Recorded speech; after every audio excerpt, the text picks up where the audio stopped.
My best friend Emily is getting married, so let's make my bridesmaid's dress. The bride wanted us in black, and I did try on a few dresses, but I didn't love any of them, so I headed to Mood Fabrics and found the perfect fabric for this dress. I love vintage silhouettes, so here are some of my inspos, and I started by draping my pattern on my dress form.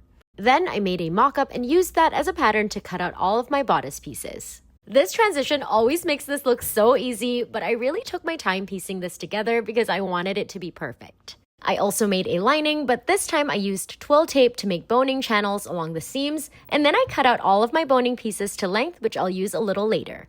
Next, I cut out the pieces for my skirt, which is essentially just a really large rectangle, but I did draft some extra large pockets to keep anything and everything the bride needed handy. Then I sewed 2 rows of basting stitches along the top of the skirt to create gathers, and I'm not gonna lie, this took forever. Next, I pinned the gathered skirt to the bodice and sewed them together along the waist, and then it was time to sew in the invisible zipper. That was obviously supposed to be the most amazing zipper transition you've ever seen, but oh my god, I could actually cry.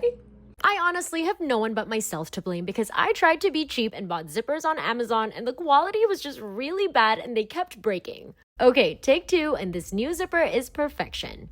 We are so close to being done, and I just need to pin and sew the lining to the bodice so I can insert the stainless steel boning that I prepared earlier. I decided to finish the lining by hand sewing, and just look how neat and clean it looks on the inside.